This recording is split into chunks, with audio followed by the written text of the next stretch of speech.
So if you want to learn more about 5G and you want to focus on the technical details of 5G, the best place to visit is the 3GPP or the third generation partnership project.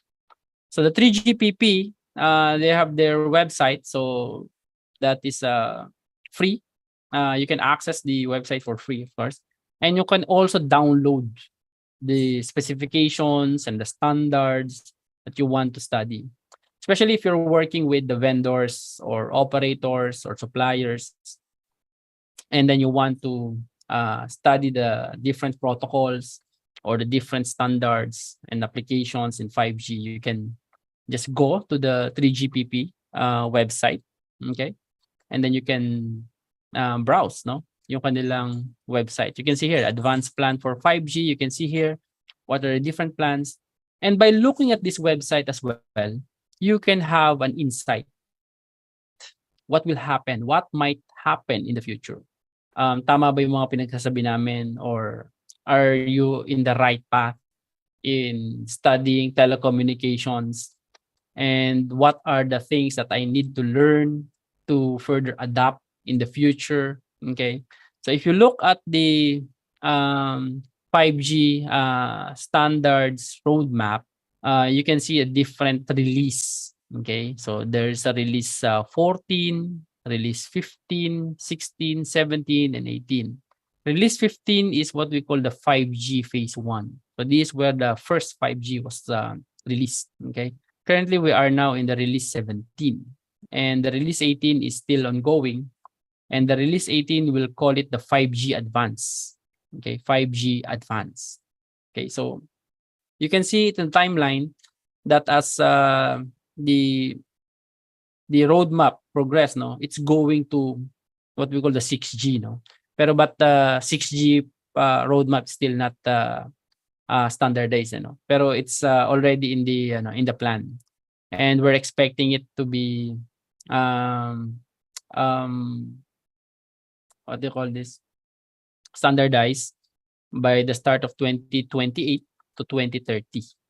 Okay, so you still have very long way to study 5G right now. And if you master 5G and then open run, and then when 6G comes in, you're prepared. Okay, just like what we did in the LTE era. When we first heard the LTE, so we started to study LTE. And then, yeah, when LTE came here in the Philippines, we are ready. So we are equipped. And then when you want to explore opportunities abroad, the LTE that we studied here, the 5G that we have studied here, the Open RAN that we've studied here are also applicable abroad. Okay? Okay. So now let's take a look at the different control, no? Different 5G different architecture of the 5G system. So the 5G system architecture is divided into three major parts. So we have the 5G core network, okay? So you still remember, no, yung ating three main parts of the wireless telecommunications. You have the core network, right? You have the RAN, right? And then you have the user terminals. Do you still remember this? I'll show the slide. This one, right? You have the UT, you have the RAN, and then you have the core network.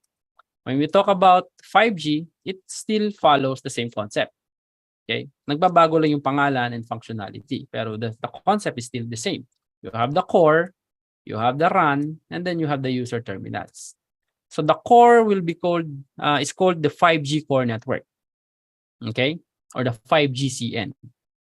And then the RAN is can be a 3GPP next generation RAN or NG RAN, so as I mentioned earlier, or a non-3GPP access network. What does it mean?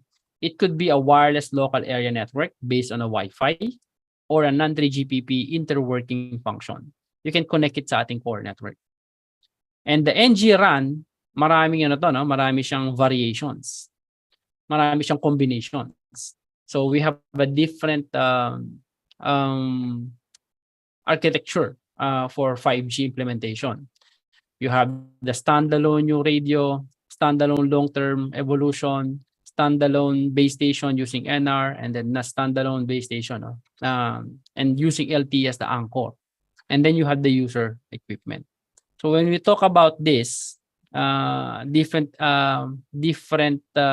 options of deploying 5G, ito yung pinag-uusapan natin. So you can deploy 5G in different scenarios. You can deploy a standalone 5G and non-standalone 5G. You can also mix the combinations of LTE, NG-RAN, and the LTE EPC and the 5G core.